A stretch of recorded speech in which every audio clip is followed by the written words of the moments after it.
1950 और 60 का दशक था। हिंदी फिल्म इंडस्ट्री की गोल्डन एरा की लीडिंग एक्ट्रेस निम्मी नवाब बानो, जिन्होंने देव आनंद से लेकर दिलीप कुमार तक के साथ काम किया, जिनको साइन करने के लिए मेकर्स की लाइन लगती थी, जिन्होंने लंदन में एक विदेशी को हाथ चूमने से मना कर दिया था और अगले दिन वो द अनकिस्ड गर्ल ऑफ इंडिया के नाम से अखबार के पन्नों पर छपी थी।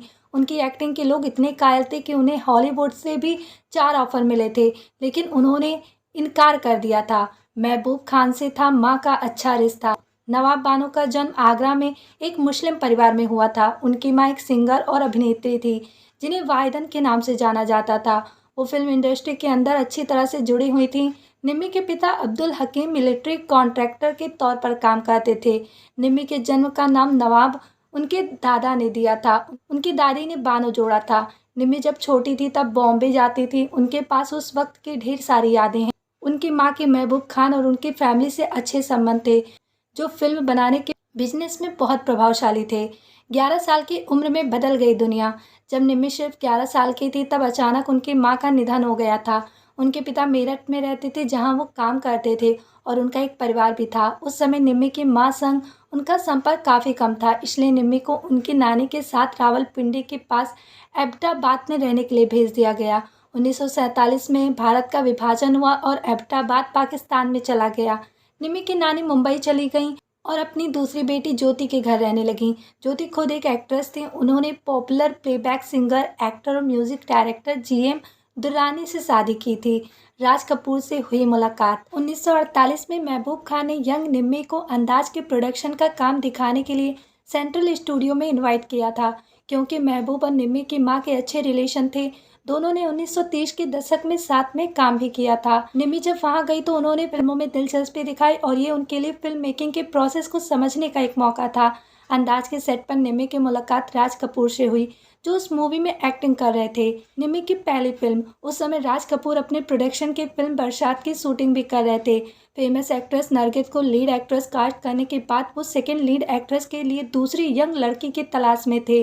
अंदाज के सेट पर गेस्ट के रूप में निम्मी की मासूमियत देखने के बाद उन्होंने बरसात में उन्हें प्रेम नाथ के अपोजिट कास्ट किया।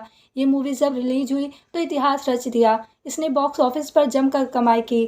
फिल्म में राज कपूर, नरगिस और प्रेम नाथ जैसे सितारों के होने के बावजूद निम्मी ने अपना प्रभाव छोड़ा। फिल्मों के ऑफर्स की आ गई थी बाढ़। बरसात के बाद निम्मी के पास फिल्मों के ऑफर्स की बाढ़ सी आ गई। उन्होंने चुपचाप अपनी एक्टिंग स्किल को निखारा और सभी के दिलों में उतर गईं। उनकी इंटेंस और एक्सप्रेसिव परफॉर्मेंस लोगों को पसंद आने लगी थी। उन्होंने राज कपूर, देव आनंद, दिलीप कुमार जैसे स्टार्स के साथ काम किया। मेकर्स उन्हें अपनी फिल्मों में कास्ट करने के लिए बेताब हो गए। वो मधुबाला, श्रेया, गीता बाली और मीना कुमारी के साथ भी दिखीं। एक्ट्रेस होने के साथ साथ निम्मी सिंगर भी थीं। उन्होंने 1951 में रिलीज हुई बेदर्दी फिल्म में गाने भी गाए थे। हालांकि इसके बाद उन्होंने कभी गाना नहीं गाया।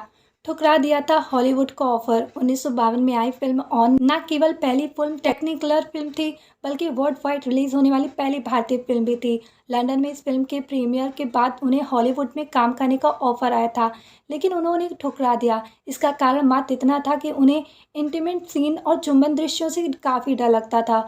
मेरे महबूब के डायरेक्टर हरमन सिंह रवैल ने निम्मी को फिल्म में लीड रोल ऑफर किया, लेकिन वे फिल्म में राजेंद्र कपूर की बहन का किरदार निभाने पर अड़ गईं, जो कि सेकेंड लीड रोल था। डायरेक्टर के कई बार समझाने के बाद भी वे नहीं मानी। इसके बाद फिल्म में उनकी जगह साधना को बतौर लीड एक्ट्रेस लिया गया और उन्हें उनकी पसंद के मुताबिक सेकेंड लीड में रखा गया।